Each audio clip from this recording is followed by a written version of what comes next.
Welcome to the Fruit of Life podcast. We're here to nourish your minds one conversation at a time. My name is Saad Muhammad. Today I'm here with Rafi Muhammad. Ishmael Muhammad. And today's topic is 2024 recaps. Things we learned over 2024. And I would definitely I'll go ahead and go into this real quick. For me personally, I definitely believe that 2024 was a year of growth, a year of learning. And I don't know, y'all brothers remember, in the very beginning of 2024, goddamn Cat Williams, brother, came out with that interview. Y'all remember that? Talking about the goddamn Mr. Dittler and all that. You know what I'm saying? Exposing the whole industry. Mm-hmm. A year of truth, man. So, with that being the case, I'm going to start that off like that. What y'all think? What was y'all's experience in 2024? Start it off? Yeah, I think 2024 for me was a very eye-opening year. And the reason I say that is because I felt like I discovered so much more about myself. So many layers and so many things about me just started to unravel as the year went on. So it started off like fun. I'm on a high because I'm doing different things. I'm getting back into school, getting back into the thick of things. And that's a different experience in itself. And then also I'm traveling a lot. Like it seemed like I was always out of town. Like I went to Mardi Gras for my first time. Mm-hmm. I was able to go to a concert, Drake and J. Cole. That was fun.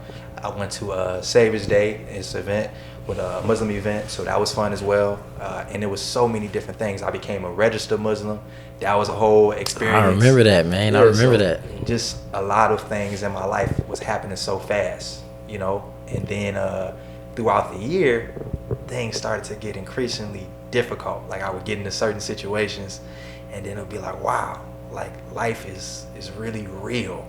Like processing the loss of certain people that used to be in your life that you thought would be in your life a little bit longer. And then getting the added weight of responsibility because you got to take care of bills. You got to take care of school. You got to take care of your goals and investing into your goals and taking that serious. So that's just kind of a little bit of what I've been through this year. That's interesting though, bro. But to relate myself to what you just said too, what's it called? 2024, it was a up and down type of year, heavy on that. Cause man, at the beginning of the year, at the end and the beginning of the year, I lost a friend who I was really close with, and to start the year off like that was kind of rough. And even me moving back down here to Houston, I think it was just a year of really a test of trials and tribulations. You feel me? And to see where I'm at and see where I'm trying to go if I'm really gonna stand on what I say I'm gonna do. So I think, man, 2024 was not just eye-opening, but it was one of the most realest years for me to really see who I really am, Mm-hmm. So, I mean, yeah, that was really how my 2024 was in a broad spectrum. But, I mean, we all had minor little things that took place, man, that kind of shaped us to a certain degree. And kind of shifted our perspective on a lot of things, you feel me, on life in general. And knowing, like, just the direction, like you even mentioned, Cat Williams, like, he exposed the industry, but not even just the industry. He helped put a light on the world, in the direction that we are going in, just the world in general. So, I mean. You know what's crazy? I want to add on to that because even going into detail about that interview, if you noticed after that interview, specifically with Club Shay, it was a year where it was like a constant truth year. Like everything, it was just like you said, new things that you learned, things that you said you were going to stay. You came back from Dallas, came here to Houston, see if you're going to stand on what you said. A lot of the things that I went through as well, and having to grow to become that better person that I said that I was going to do. And it's hard. It is 100% hard, but definitely I would say coming out and standing in that truth, I should say, and just saying that, hey, this is what's going to get done, and forcing yourself to kind of be authentic, I definitely think was one of the biggest things that I had to learn throughout 2024. And I've always been somewhat of an authentic person, but I would definitely say that every struggle, every setback of going from bills, like y'all mentioned, bills and all that kind of shit, is just like, it really forces you to kind of stand on what you said you're going to stand on. Yes. And, And definitely believe that the culture is shifting, you know, because you remember back then, I think it was a lot of cancel culture and all that kind of stuff that was going on in 2024 a little bit. But that shift, I was paying attention to a lot of that stuff, you know, the shift of free speech, you know, people saying the truth, going back, like I said, to the Cat Williams thing, I firmly believe that it was a year of truth, you know, and a way wherein folks just got to be authentic. I definitely think about that. Yeah, being an authenticity, bro. And even to build on your point, because I resonate with that as well. We lost a mutual friend. This was in December, you know, when I first heard about it. It's crazy. And I couldn't even come to the funeral. So that even hit me a certain type of way. But not only that, it was compacted by the fact that my grandmother had also passed away. But I remember one of the last things she told me before she departed was basically looking out for me. And she wanted to know, like, you need to take getting your own house very seriously, getting your own spot. You need to take courting a woman very seriously and building with somebody who is able to complement you and your purpose. That was essentially what she had told me. And then a lot of things happened in the year 2024, and it really brought her words to life in a way where it's like, wow, I really know what you mean now. Like, time is so serious. I can't afford to mess around. I can't do that, you know, because the more that you do that, the more you get caught going backwards. And I'm trying to move forward. So I learned that even then, it's made me appreciate time more. Every day counts, and you have to appreciate the people who are right there in front of you, because you never know when they can leave. Even if, like, let's say they still have time on this earth, even if, like, you never know if they get caught up in something themselves. Like, I got a new job, so I'm focused and pouring my time into that. So I can't talk to you as much as I used to talk to you. Yeah. Or I'm dealing with this relationship, so I can't pour in you. I can't meet up with you and link the way I used to.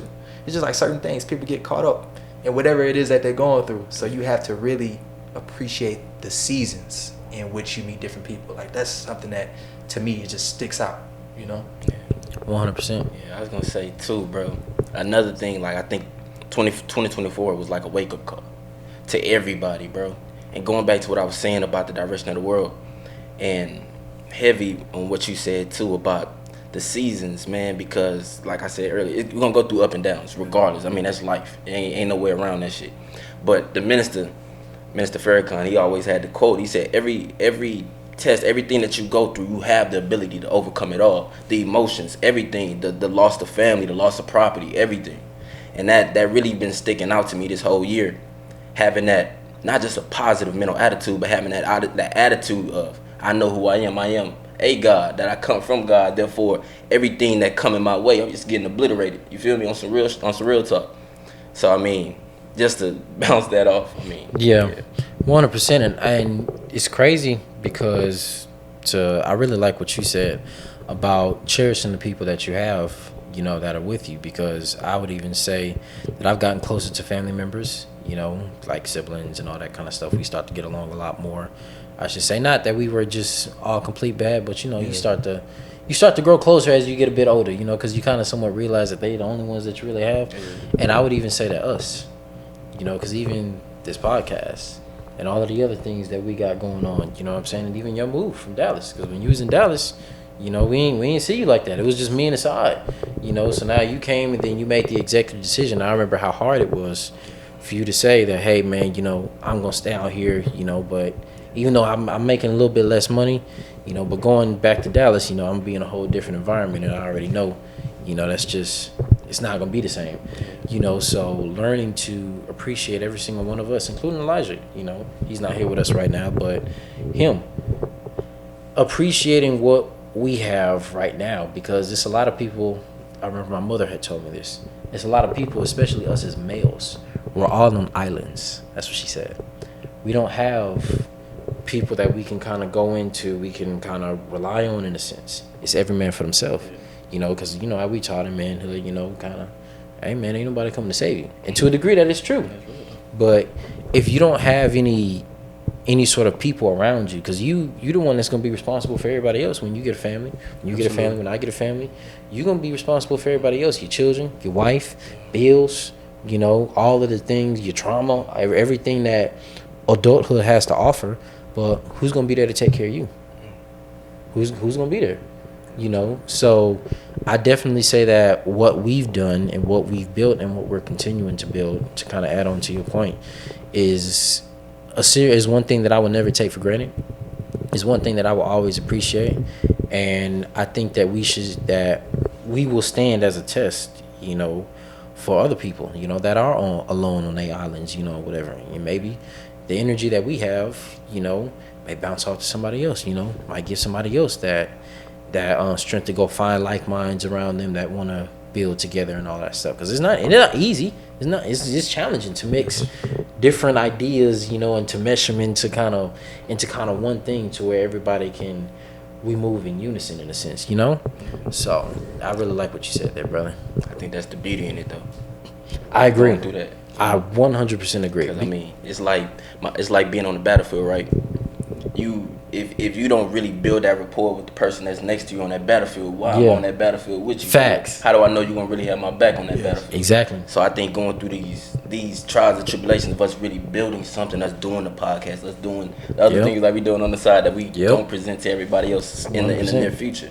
I think going through these trials is really help not just building us character wise, but help building us brotherhood wise. You feel me? 100%. Therefore, when things really come, we know we can lean on one another, not even just emotionally, but physically, financially. Like we know we got that rapport with each other, and we know when time come, you feel me, it's gonna get different, it's gonna hit different. 100%. Real tough. 100%. Then I feel like that's a key point too, because the thing about these seasons is some seasons last longer than other seasons. Mm-hmm. So over time, as like the years go by, what I'm learning is God is going to show you exactly who is for you and who is against you. Come on. Not only that, like it's like at that point, at certain times, to be honest with you, you have to love people from a distance, because not everybody is walking your same path. Not everybody is on the same journey.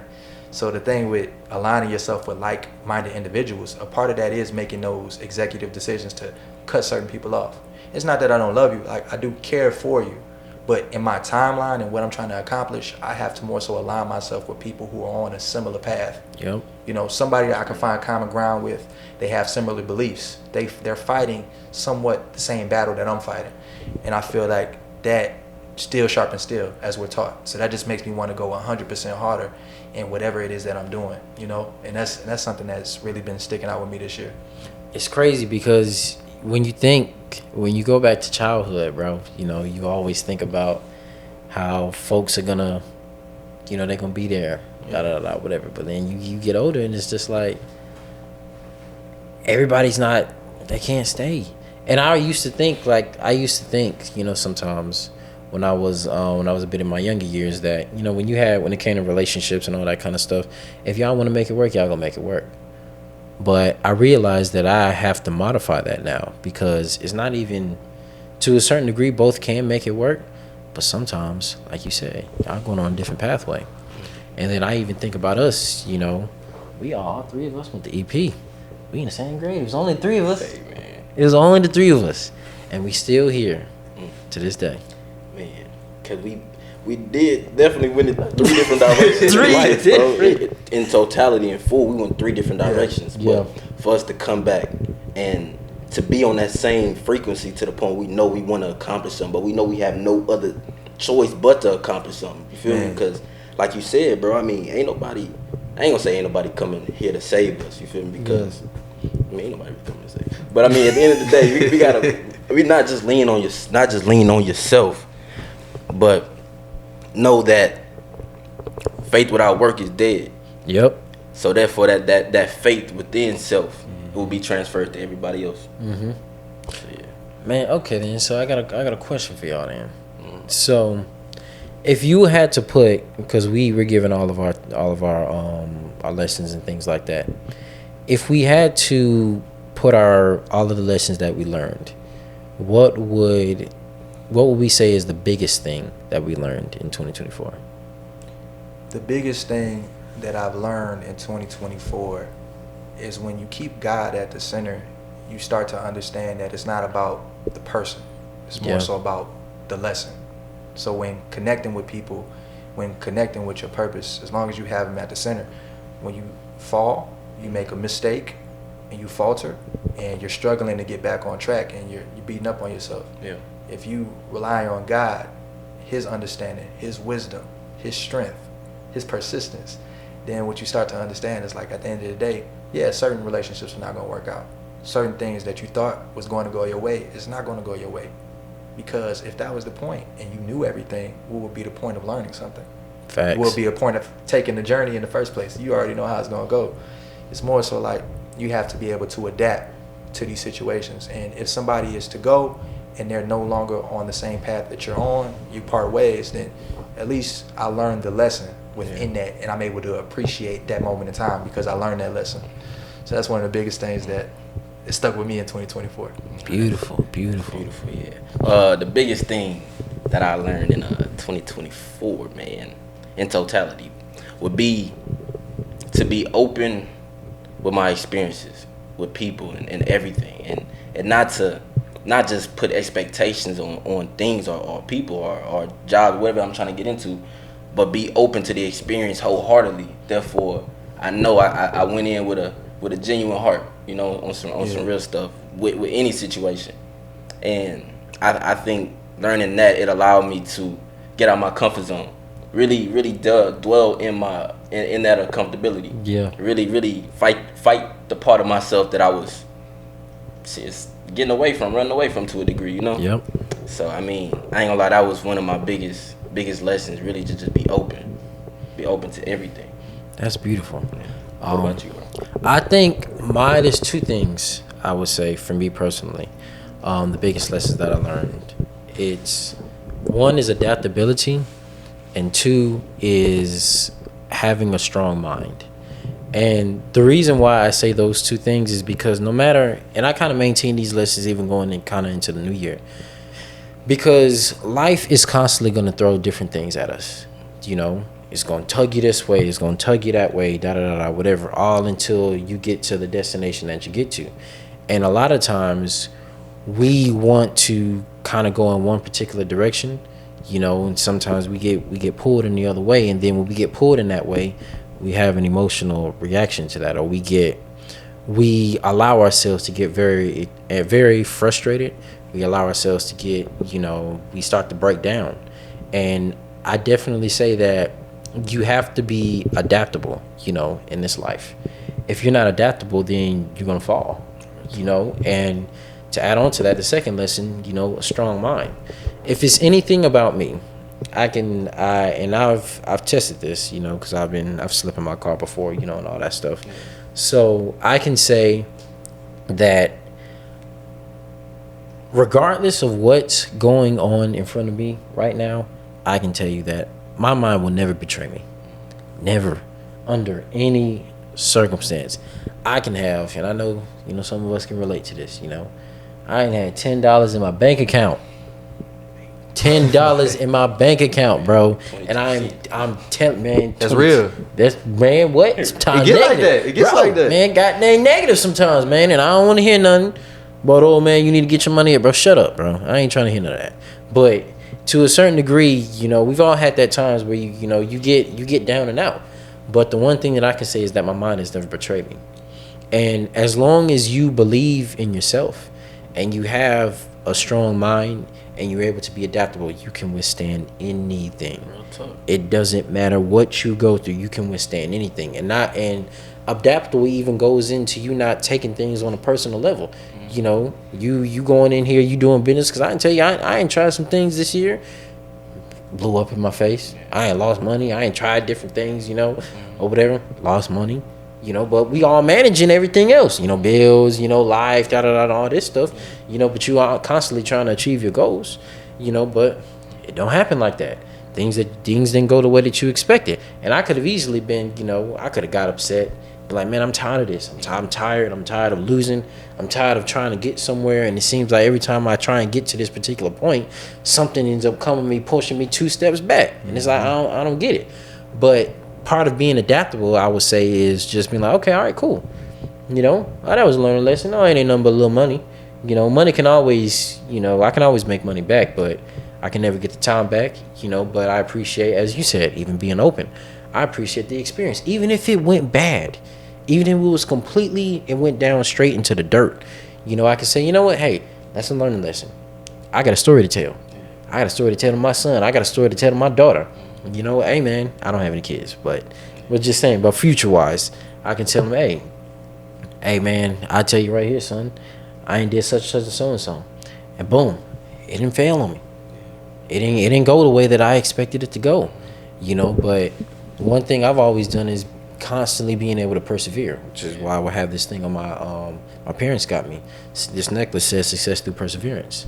You know, love mom and dad. So I definitely say those are definitely the two biggest things, I should say. And you got me thinking about something, right? I was watching a video the other day, and it was talking about we hear it a lot in the mosque, but talking about it's all good. We're talking about the renewing of the mind, right? On how a lot of times what causes us not to really step into something, not really do something, or to feel as if we less than, that we can't do this, is that internal voice. And separating, that's the subconscious, you feel me? Yeah. And really honing in on that and knowing like that's not me.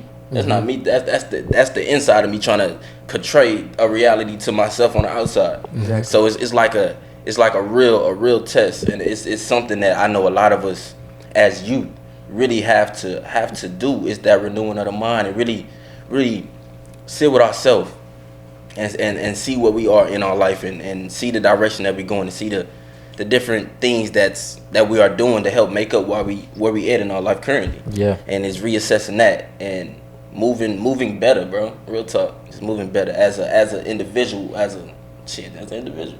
Real talk.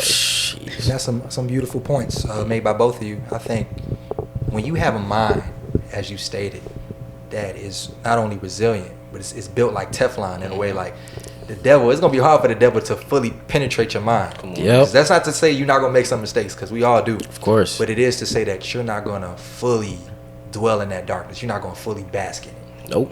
You will always see the sun. Yeah. You will always strive to seek the light.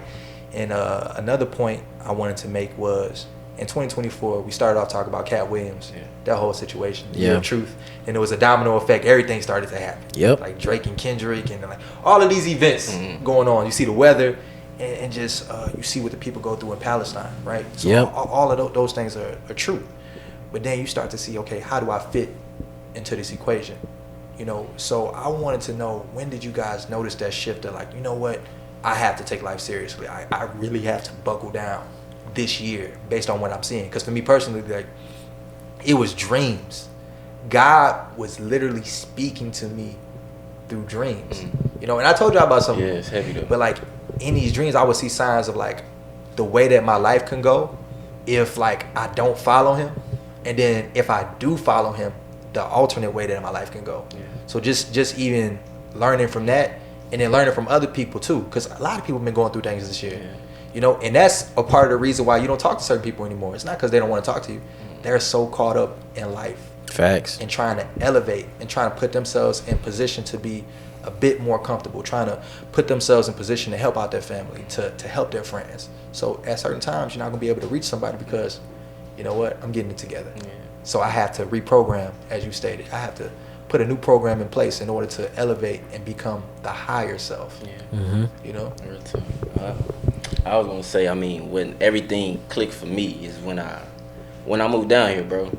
Like, it was like not just a fresh start, but it was like something, it hit different, man. And it was more like I had to really have faith, not in just myself, but in the Most High, to know, like, bro, this is bigger than just me. I was thinking about my sisters, my sister, my mom, my father. Like, I want to rebuild that relationship that I need. You feel me? And vice versa, that we need in our life. Because at the end of, like I mentioned earlier, bro, shit, when we gone, you feel me? I mean, even at the last minute when we on that bed, who gonna really be there? Family. Yep. So it's like, man, it really was a wake up call all together, and just building, just not just relationships, but focusing on where I'm trying to go and the man that I'm trying to be. My father, he speaks on responsibility a lot, right? And it's not just responsibility, bills and all that. It's more so being responsible for yourself, and the different dynamics that impose with that, or that's with that. So I mean, yeah. So in totality, yeah. Dang, that's beautiful. Yeah, that's real beautiful. Same for you. I would say for me, I would say what made me know that nobody's coming, I start to feel, I should say, it's like I see a vision of myself and I see what I can be, and then I look at myself to where I am now, and my other self is staring at me with his arms crossed.